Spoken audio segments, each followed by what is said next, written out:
Maqaa Abbaa, kan Ilmaa, kan Hafuura Qulqulluu, Waaqa tokko Ameen. Maqaa Abbaa, kan Ilmaa, kan Hafuura Qulqulluu, Waaqa tokko Ameen። በስመ አብ በወልድ በመንፈስ ቅዱስ አሐዱ አምላክ አሜን። ለብሲ ቀራንዮ ለብሲ ጎልጎታ ለብሲ ቀራንዮ ለብሲ ጎልጎታ ኦልማ ዋቃ ኬቲ akkamiin dhoksita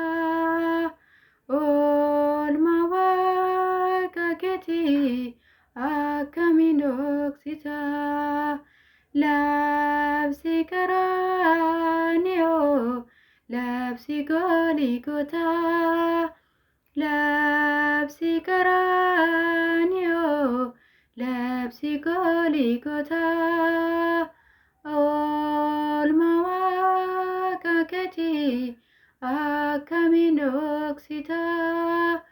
oolmaa waaqa keetii akkamiin dhoksita dhiiga isaa lolaaseef hoolichi taa'eera kan keenya moo'ichi hin dhoksin dubbadhu waa'eesaa kafalameen dhumu oolmaansaa lubbuusaa dabarsee hanga nuuf laatutti jaalala akkanaa hin qabu eenyumti tiksee dhugaadhaati kan du'e ilmaasaaf qalamuu isaatiif dhaabbannee galataa qalamuu isaatiif dhaabbannee galataa labsi qaraaniyoo labsi gooligotaa labsi qaraaniyoo labsi gooligotaa oolmaa waaqa keetii akkamiin dhoksita oolmaa waaqa keetii akkamiin dhoksita gooftaat nu dhiphatee qaraaniyoo irratti waraansa keenya fudhatee cubbuu keenya baatee akka waan hamaa hojjetee firdiitti dhiyaate uffata bidilaam uffatee fannoo isaa baadhatee gonfoo qoree kaawwatee hundumaa nuuf raawwate waaqa irraa gadi bu'ee yakka keenya furmaata dhaabate kan nuuf jedhee du'ee ofii isaatii firdiitti dhiyaate otoo nu gargaaruu baattee biyyi lafaa nu boojite duraa garbashee kan nu godhe atuu garuu nu foo'attee ijoollee kee nu godhatte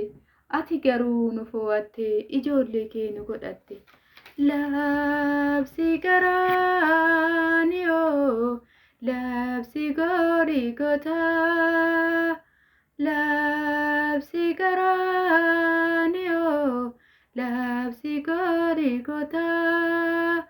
oolmaa waaqa keetii akkamiin dhoksita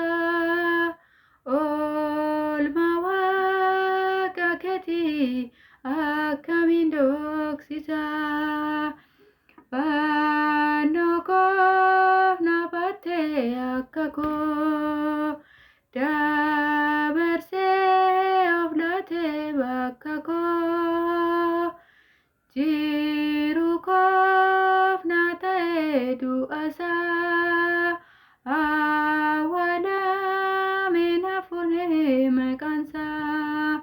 hangafa lubootaa si qofaan Yesuus si malee eenyudha kan diina qaanessu aarsaa dhugaa taatee guyyaa gaaf jimaataa dhibbuu kee yoo yaadu garaa koo na nyaataa dhibbuu kee yoo yaadu garaa koo na nyaataa labsi garaa labsi golikota labsi garanio labsi golikota on maga kaketi akamin doksita on mawa kaketi